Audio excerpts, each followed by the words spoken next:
자, 여러분들 이제 민사 사례입니다. 이제 민법부터 할 건데요. 요게 이제 진행되는 일정이 우선 여러분들 문제를 보고 한번 답을 써보는 거죠. 그리고 나서 이제 강평을 하고 이제 이 내용을 들어가는데, 우리가 이제 제가 설명회 때도 말씀드렸지만 제발 여러분들 지금 4월이다, 5월이다 해서 여유 있다, 뭐 이것저것 다 해보자 이런 생각 하지 마시고 마지막 한 달, 마지막 보름에 볼 수 있는 책을 지금 준비하는 거란 말이에요.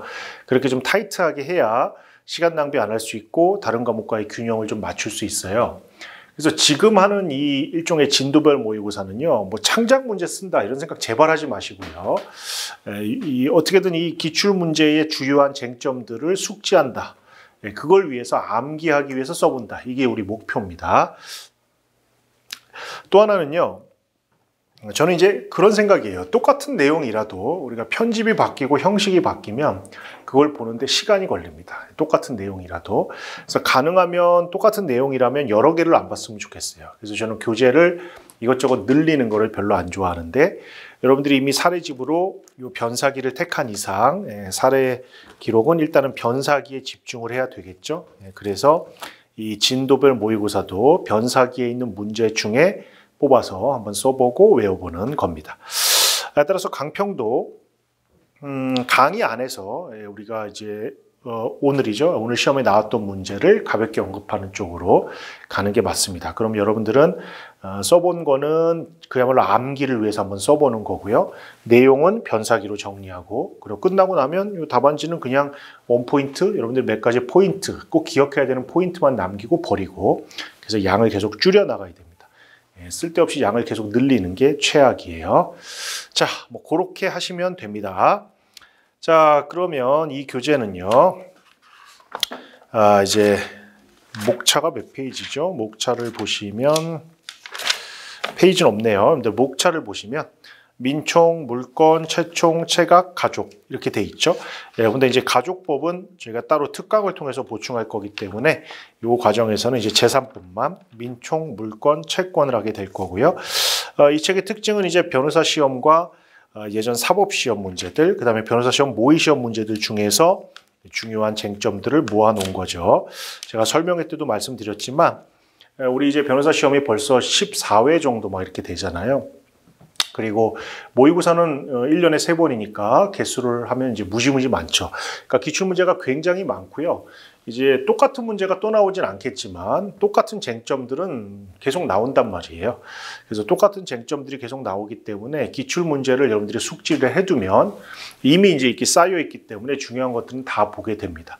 이제 그러면 여러분들이 낯선 거는 정말 구석에 있는 쟁점이라든가 최신 판례인데, 최신 판례는 열심히 하실 거죠. 그래서 보강하고, 정말 구석에 있는 쟁점은 어쩔 수 없습니다. 그냥 아는 만큼 쓰고 버리는 거죠. 우리가 사례 시험에서 100점 만점에 100점을 받겠다는 게 아니잖아요. 그래서 충분히 고득점할 수 있기 때문에 기출 문제에 있는 쟁점이라도 정확히 알자.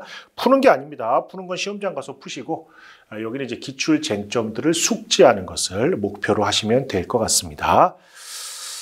자, 하여튼 그래요. 원래는 여러분들이 이제 시험을 오늘 보시면, 오늘 이렇게 쓰시면, 저는 이제 강평은 내일 이렇게 해가지고 제가 이제 한번 그래도 답안지를 한번 보고 이렇게 내일 강평을 해드리려고 했는데, 오늘은 이제 민법 총칙의 앞부분에 있는 것들이니까 나오는 것들은 제가 언급을 좀 해드릴게요. 자, 이제 하나하나 볼 건데, 보는 순서는 공부 요령은 저는 그냥 그렇게 합니다. 어떻게 하냐면 이 사실관계가 있고요. 요게 이제 우리가 이 사실관계로부터 이제 설문, 문제가 나오는 거죠. 이렇게. 그리고 나서 이제 해설이 있습니다. 이 교재가 그렇게 구성돼 있죠. 이렇게 사실관계. 여기는 공통된 기초사실, 뭐 추가적인 사실 해서 사실이 있고요. 그 다음에 그걸 기초로 설문이 있습니다. 뭐 1번, 2번, 3번, 1번 뭐 이렇게 설문이 있고요. 그 다음에 이제 해설이 잔뜩 있어요. 그런데 이제 제가 하고 싶은 건 뭐냐면 이겁니다. 요거. 저는 이게 훨씬 중요하다고 생각해요. 물론 이 해설을 보면서 이런 사실관계에서 우리가 어떤 쟁점이 있을 때 뭘 써야 되고, 어떤 판례를 써야 되고, 어떻게 사안포섭을 해야 되고 하는 거 사례형 통해서 이제 익히는 거 중요하죠. 그렇지만 이거는요, 사례형만 해당되는 건 아니에요. 뭐 기록형도 마찬가지고 선택형도 마찬가지고요. 혹은 뭐 암기장 강의나 기본 강의도 마찬가지고 쟁점과 그에 따른 결론을 암기하는 것은 모든 이 영역에서 다 똑같은 공통적인 거고요. 사례형이라면 역시 이겁니다. 이거. 우리가 사실관계를 정확히 분석할 수 있어야 돼요. 그래야 뭐 쟁점도 떠오르고 쟁점이 떠올라야 거기에 대한 이 판례라든가 이런 법리가 떠오르고 사안 분석할 수 있고 이렇게 나가는 거죠.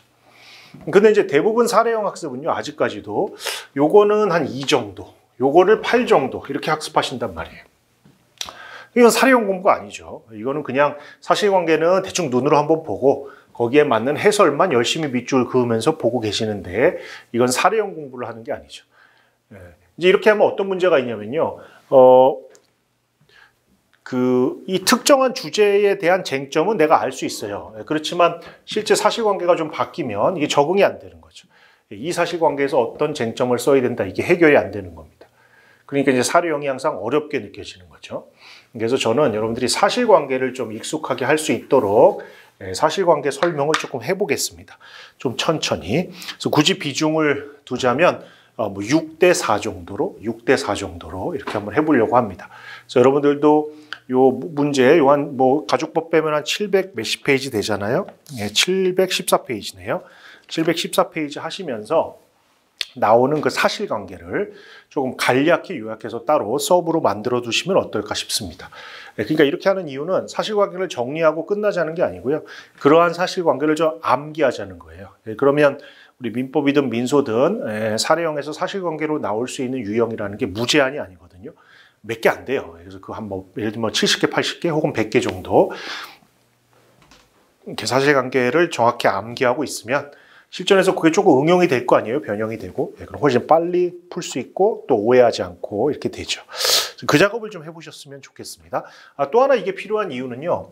이 사실관계를 정확히 알고 거기에 매칭되는 문제를 정확히 읽어야, 즉 이거를 해야 동문서답을 안 할 수 있어요. 이것만 열심히 하면요. 가끔 동문서답 하는 경우가 많습니다. 그건 이제 좋은 점수를 받을 수가 없죠. 그래서 우리는 사실관계에 좀 신경을 써보자라는 겁니다. 자, 그러면 이제 첫 번째 문제부터요. 한번 봅시다. 자, 어떻게 할 거냐면, 이 문제는 지금 우리가 푸는 게 아니란 말이에요. 여러분들 푸는 거는 할 필요 없어요. 이제 진모하면서 끙끙 대시는 거는 좋은데 거기까지만 하시고요. 이 교재로 갈 때는 여기에 나와 있는 쟁점, 사실관계 쟁점, 결론, 요 세 개를 계속 연결시키는 작업들을 해볼 거기 때문에 저는 이제 이렇게 볼 겁니다. 처음에 사실관계가 있잖아요. 일단 두시고 해설이 있어요. 해설을 굉장히 빠르게 한번 읽어볼 겁니다. 굉장히 빠르게 읽어보면 어떤 쟁점들이 나오는구나 대략 알 수 있어요. 이제 그걸 놓고 다시 사실관계로 돌아가서 이 사실관계를 정리해 볼 겁니다. 여러분들은 이제 혼자 이 사실관계를 더 압축시켜서 서브 만들어서 외워두세요. 그렇게 한 100개 정도 갖고 계세요. 자, 그리고 나서 다시 해설을 차분히 보면서 밑줄 그을 부분이라든가 이런 것들을 좀 정리하는 이렇게 할 겁니다. 이렇게 하면 그리고 나서 이제 여러분들은 댁에 가셔서는 해설보다도 사실관계를 좀 더 열심히 정리해 주세요. 그럼 우리가 사실관계 2번, 해설 2번. 이렇게 해설은 물론 1.5번이겠죠. 1.5회 정도 될 것 같아요. 처음에는 간단하게 스크린 할 거니까 이렇게 정리를 할 겁니다. 제발 해설에 너무 집중하지 마세요. 해설은 특히 사례집 답안은요. 쓰는 사람이 어떻게 쓰냐에 따라 달라요. 그래서 표현 같은 거 외우는 거 진짜 아무 의미 없고요. 어떤 판례가 있고 여기에 대한 사안 결론은 어떻게 된다는 그것만 아시면 되는 거지. 밑줄을 그으면서 마치 우리 교수님 기본서를 보는 것처럼 혹은 판결 요지를 보는 것처럼 밑줄을 그을 필요는 없어요. 판결 요지라면 똑같은 걸 계속 읽으면서 익숙해져야죠. 그게 선택형 지문이고 사례형 답이니까. 근데 이 사례집에서의 해설은 쓰는 사람 마음이거든요. 거기에 너무 집중하실 필요가 없다라는 겁니다. 자, 한번 해볼게요. 자, 사례 1번. 사례 1번은 5페이지에 해설을 좀 보겠습니다. 자, 뭔지 모르지만 결론이 있고요. D1의 주장을 보는 것 같아요. 자, 논거가 있는데요. 유명한 판례네요. 이사해지기에서 부득이 회사 확정 채무를 보증한 경우, 회사 채무를 보증한 경우, 유명한 판례죠. 이런 경우에 보증계약 해지할 수 있는지. 두 번째, 채무자에 대한 기한 유예가 보증인에게 효력이 있는지 이런 것들이 쟁점이랍니다. 익숙한 쟁점이죠. 가끔 그런 경우가 있어요.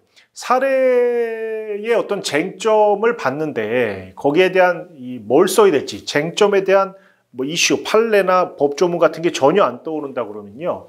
그거는 사례 공부에 문제가 있는 게 아니에요. 그냥 공부량 자체가 부족한 거죠.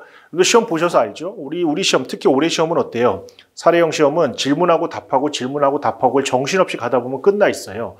그러니까 어떤 질문을 우리 좀 짧잖아요. 올해 시험 같은 경우에 사례형 질문을 던졌을 때 사실관계를 읽고 거기에 떠오르는 판례가 있어야 돼요. 아무런 판례도 떠오르지 않는다. 아무런 조문도 떠오르지 않는다고 하면 그거는 어떻게 해도 사례형 답을 맞출 수가 없는 거예요. 그건 그냥 공부량이 부족한 겁니다. 그래서 여러분들이 계속 하실 거는 어떤 쟁점이 보이면 그 쟁점에 대한 판례나 조문 같은 게 좀 떠올라 줘야 돼요. 물론 모든 문제가 다 정확히 떠오른다고 그러면 그건 100점이죠. 몇 개는 안 떠오를 수도 있지만 최소한 그래도 한 70% 정도는 떠올라야 됩니다. 자, 하여튼 요거 동그라미 1번 그렇고요. 자, 그 다음에 동그라미 2번. 사정 변경 원칙에 기초한 어쩌고 저쩌고 계약 해지하는 거 똑같은 얘기의 반복이네요. 판례도 있고요. 다만 그 밑에 있네요. 회사의 확정 채무를 보증한 때에는 그렇죠. 사정 변경 해지 사유에 해당하지 않는다는 유명한 판례죠. 그래서 이사해지기에서 부득이 보증을 쓴 그 판례를 계속 물어보는 것 같고요. 자, 그 다음에 동그라미 3번은요.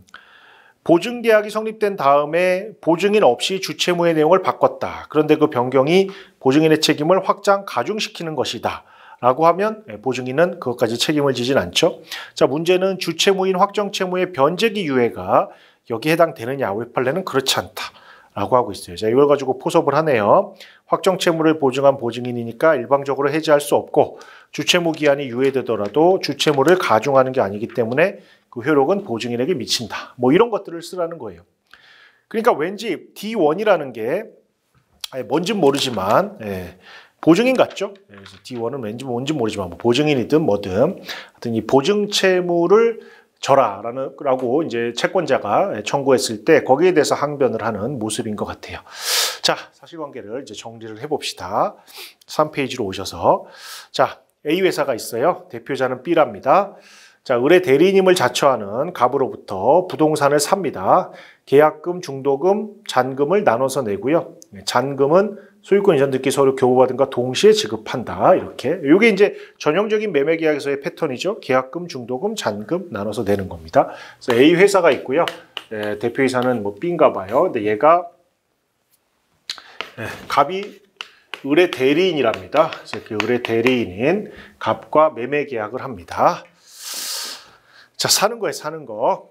그런데 대금 지급하지 못하면 자동으로 해제된다는 자동해제 약정이 있답니다. 잔금과 자동해제 약정이 결부되면 우리 판례가 자동해제되지 않는다고 보죠. 그런데 이 공통된 기초 사실은요, 사실 우리 문제와 직접 연결되지는 않아요. 우리 문제와는 그냥 요게 답니다. 여기 A라는 회사가 대리인이니까요. 을로부터 부동산을 사는 요 공통된 기초 사실만 기억하시면 돼요.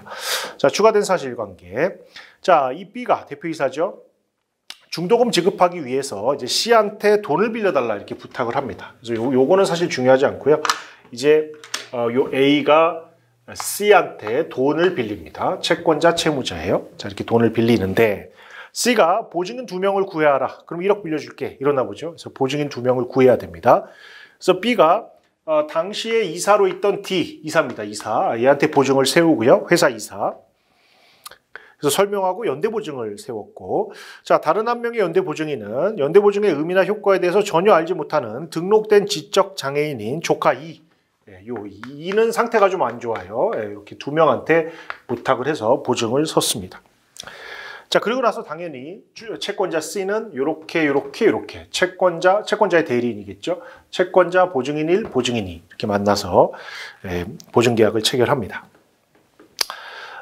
연대보증 아래 1억 원을 빌려줬고, 자, 계약 체결 당시에 B는 E가 조카라서 연대보증을 해주는 것이다 라고 설명해서 C는 E의 지적장애 상태를 알지 못했대요. 그러니까 상태가 안 좋다는 것을 C가 알지 못했답니다. 그런 설명을 안 하니까. 자, 이 대표이사 B는 차연금 채무의 변제기가 다가오자 C를 찾아가서 몇 개월만 더 변제기 연장해달라 이렇게 부탁해가지고요. 이렇게 변제기 이렇게 연장해달라 이렇게 부탁해서 변제기가 연장됐답니다. 보증인 없이 둘 사이에, 채권자, 채무자 사이에. 자, 한편 D는 역시 그 내용이 안 나오나 했어요. 얘는 이사직에서 이제 사임하고요. 뭐 정확하게 어떻게 했죠? 사임한 후 퇴직했고 그 직후에 C에게 이제 사임했으니까 연대보증계약을 해지한다라고 이렇게 해지 의사표시, 이렇게 연대보증계약 해지 의사표시를 했고 이제 도달했답니다. 이런 해지 가능할까요? 이제 생각해 볼게요. 자, 이 사실관계 어렵지 않죠? 다시요. 자, 요거 이제 지우고요. 자, 이 사실관계 간단히 요약하면 우리의 주인공, 우리 그 사실관계를 정리할 때는요, 여러분들 주인공이 있고 이제 조연이 있어요. 그래서 구별하셔야 되고, 그다음에 날짜니 뭐 이런 것들까지 처음에 다 신경 쓰면 이게 사실관계 정리 안 되죠. 그래서 날짜는 좀 나중에 쟁점이 있을 때 다시 찾아보더라도 일단은 큰 틀에서만 기억을 해보시면, 자, 여기 A라는 회사가 있어요. 대표이사는 B입니다. B가 행동합니다. 자, C한테서 결국 돈 빌려오는 거예요. 그러면서 보증인을 2명 세우는데 하나는 회사의 이사고요. 하나는 좀 상태가 안 좋은 지적 장애인입니다. 그러니까 이를 보증인으로 세워서 돈 빌린 거예요. 자, 그리고 나서 무슨 짓을 했냐면 여기 채무자와 채권자 이 둘 사이에 변제기 연장하는 거 하나 했고요.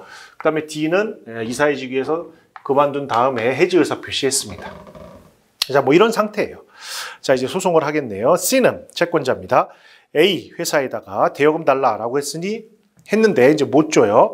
그러니까 변호사한테 소송 의뢰했고요. 이 C원이 변호사인가 보죠. 자, 변호사가 이제 D와 E를 상대로 연대보증 채무의 이행을 구하는, 그러니까 C의 변호사가 D와 E를 상대로 연대보증 책임을 구하는 겁니다. 통상은 채권자 상대로 구해야 되는데 뭐 채권자는 법인이니까 돈이 없나 보죠. 그러니까 보증인 상대로 이렇게 했습니다. 자, D는 C의 소장을 송달받은 다음에 변호사 선임하면서 1번, 2번, 3번 같은 권한을 위임했어요. 자, 이 중에 특히 2번 반수제기 권한을 위임했네요. 이건 우리 민사소송법에서 특별수권 사항으로 정리가 돼 있죠. 그래서 반수제기 권한을 위임했습니다. 그래서 D는 변호사 선임했어요. D1입니다. 이제 변호사 C1이고요. 자, 근데 E는 금치산 선고를 받았다. 이게 이제 2012년이니까요. 2013년 이전에는 우리 한정치산, 금치산 이런 표현을 썼죠. 지금은 이제 성년, 피성년, 피한정 이렇게 부르죠.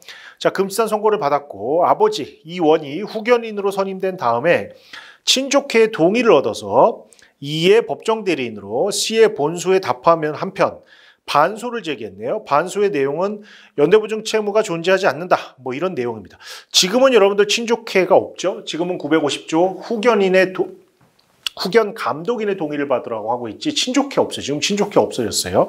그래서 후견 감독인의 동의를 받아야 되고 금치산도 지금은 성년 의견으로 바뀌었죠.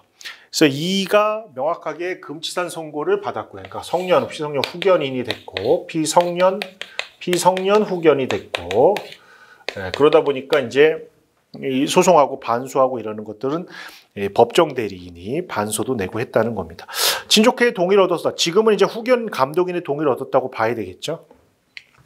부존재 확인해소. 자, 이제 D1은 무슨 얘기하는지 모르겠고요. E는 이 채무가 존재하지 않는다라는 부존재 확인해소를 냈습니다.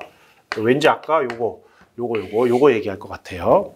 자, 문제. 자, D의 소송 대리인은 D는 회사의 지위에서 부득이 연대보증을 쓴 것이어서 위 연대보증을 사임한 직후에 해지했기 때문에 더 이상 연대보증 채무를 부담하지 않는다. 오케이.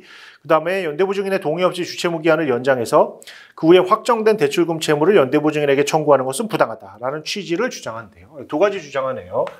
첫 번째는 그 해지권. 두 번째는 변제기 유예가 나한테는 효과가 없다라는 이 두 가지 주장을 지금 한다고 합니다. 타당한지 살펴보자라는 거죠.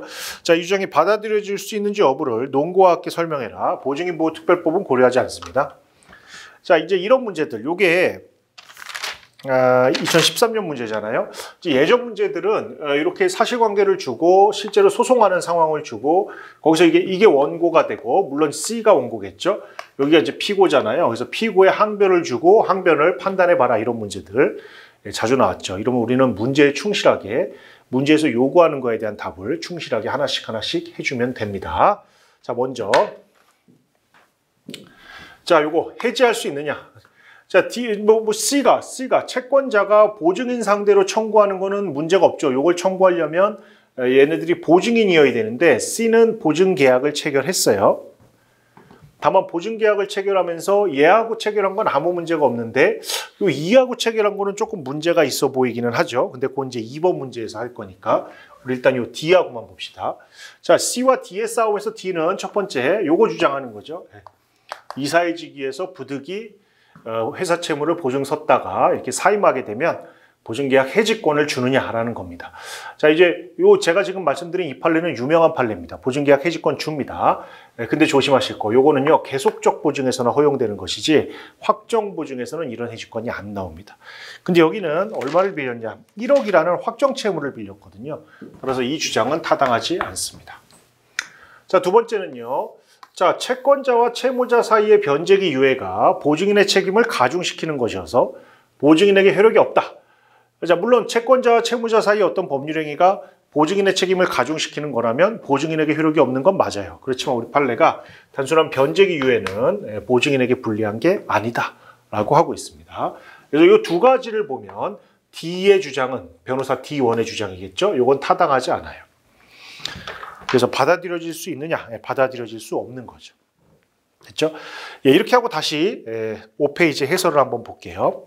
자, 논거 첫 번째 쟁점을 이렇게 정리합니다. 이게 10점짜리인데요. 10점짜리는 따로 뭐 쟁점의 정리 이렇게 목차를 뽑을 필요는 없고요.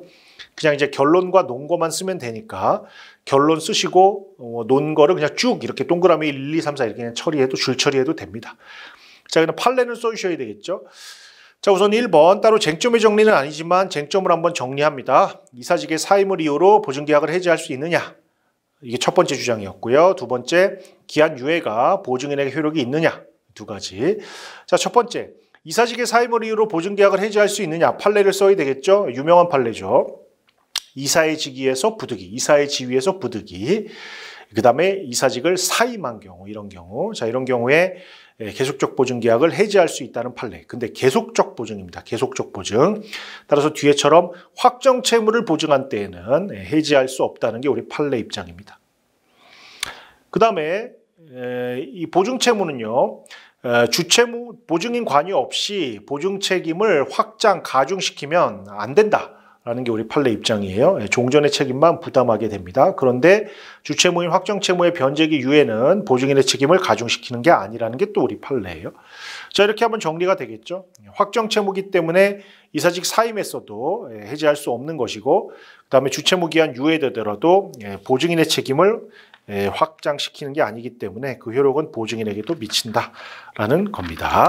자, 이게 이제 D입니다. 그래서 결론. D와의 관계에서는 C가 이깁니다. D가 패소할 거예요. 자, 이제 두 번째, E하고의 문제입니다. E는 무슨 주장하는지 볼게요. 4페이지 문제로 가면 E는 본소, 즉 보증채무 이행하라는 본소에 대한 항변과 반소, 채무 부존재 확인이었죠. 뭔 얘기를 하냐면 첫 번째, 이 연대보증계약이 주의적으로 폭리행위로서 무효를 합니다. 폭리행위로서 무효.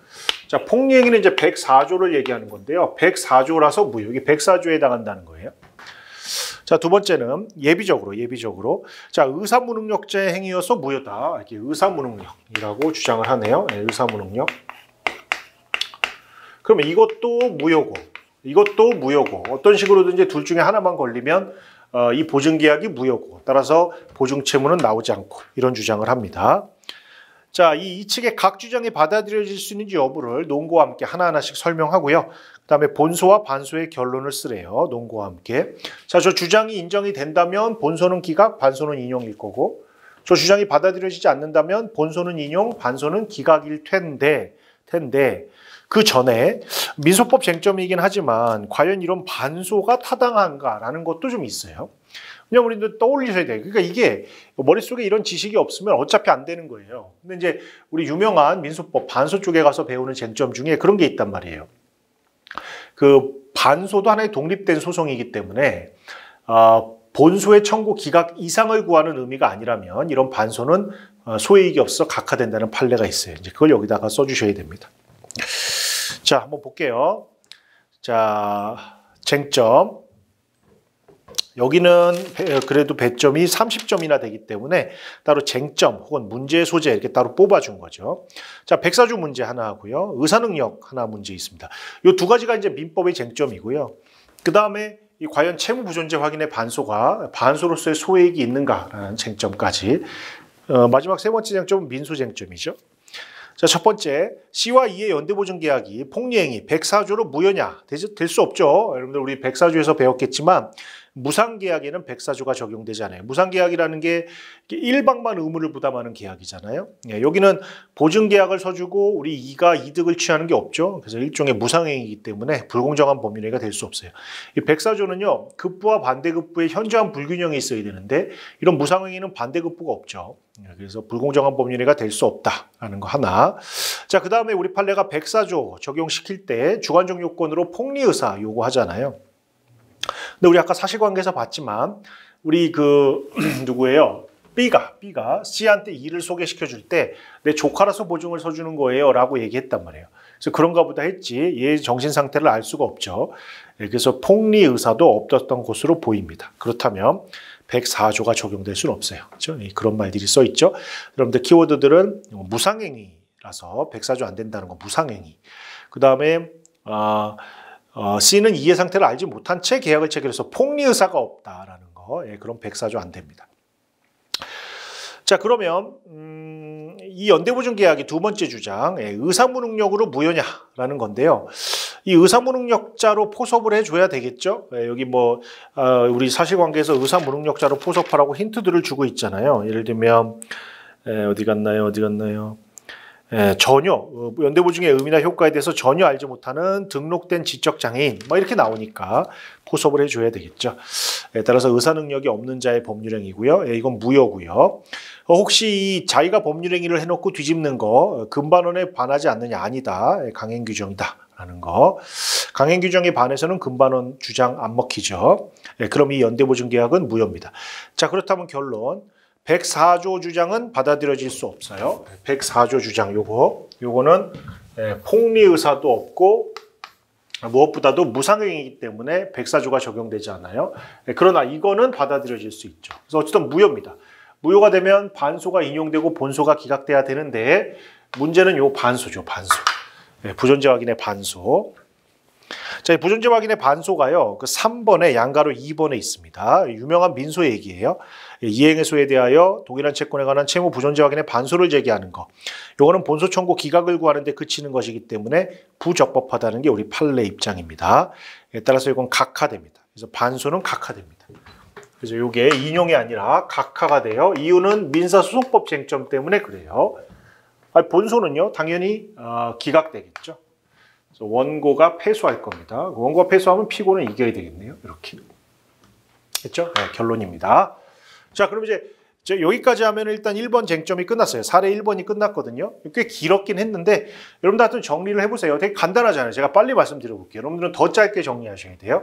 자, 이 문제의 핵심은 뭐였어요? 채권자가 주채무자가 아니라 보증인 2명을 상대로 보증채무 달라는 소송을 내는 거였어요. 첫 번째 보증인이 주장한 건 뭐였죠? 나는 이사해지기 위해서 부득이 보증 섰다가 사임했기 때문에 보증계약 해지하겠다라는 주장이었습니다. 자, 이 주장은 받아들여지지 않았어요. 이유는 뭐냐면 맞지만 그런 판례가 있긴 하지만 그 판례는 계속적 보증에나 적용되는 것이지 확정 채무에는 적용되는 게 아니었기 때문에 이 주장은 타당하지 않아요. 자, 두 번째 무슨 주장했죠? 아니, 채무자와 채권자 사이의 변제기 유예한 게 나한테 효력이 없다는 거예요. 왜냐하면 채권자와 채무자 사이에 계약해서 법률행위에서 보증인의 책임을 가중시키는 건 안 되거든요. 근데 이것도 받아들여지지 않죠. 왜냐하면 우리 판례는 변제기 유예 정도만으로는 단순한 확정 채무의 변제기 유예는 보증인에게 불리하지 않다고 봤어요. 자, 그래서 결론 D의 주장이 타당하지 않기 때문에 C의 본소 청구는 인용될 겁니다. 자, 그 다음에 얘는 무슨 주장을 하냐면 본소 청구는 기각돼야 된다는 거예요. 왜냐하면 내가 보증을 쓴 건 104조 위반이고요. 그다음에 나는 의사 무능력이라는 겁니다. 네, 그러면 104조 주장 타당하냐? 타당하지 않죠. 첫 번째, 요 계약은 무상행위란 말이에요. 일방만 급부를 부담하는 무상행위이기 때문에 애초부터 104조가 적용될 여지가 없고요. 그 다음에 폭리 의사도 없어요. 왜냐하면 C는 이해 상태를 몰랐거든요. 그래서 백사주는 적용되지 않아요. 자, 두 번째, 의사무능력. 요거는 사은포섭 해줘야죠. 요거는 타당합니다. 예, 그럼 결국 C의 2에 대한 청구는 기각될 거예요, 본소는. 자, 그럼 이가 낸 반소, 부존재 확인의 반소, 채무 부존재 확인의 반소는 인용될 것이냐? 그렇지 않죠. 여기서 이제 민소법 쟁점이 나오는 거죠. 이렇게 본소의 청구 기각을 구하는 것 이상의 의미가 없다면 이런 청구는 각하되는 거죠. 그래서 이제 답은 나오게 됩니다. 그럼 이제 마지막 결론까지 분명하게 써주셔야 돼요. 이 결론 부분이 사실은 되게 중요한 게 결론이 질문과 정확히 매칭돼야 됩니다. 동문서답하시면 안 돼요. 자, 요게 이제 첫 번째 문제입니다. 이제 우리 이런 식으로 나갈 거니까요. 익숙하게 좀 하시고, 이게, 우리 책에 이제 공부해 보신 분들은 알겠지만, 우리 책이 특정 쟁점에 대해서 하나 이제 처음 문제를 하고, 그 다음에 이제 유사한 쟁점들이 계속 나오게 돼요. 그럼 유사한 쟁점은 조금 빨리빨리 뭐가 다른지만 체크하면서 넘어갈 거고요. 새로운 문제들은 또 천천히 한번 보게 될 겁니다. 자, 이렇게 하고 잠깐 쉬었다가 나머지 문제를 또 보죠.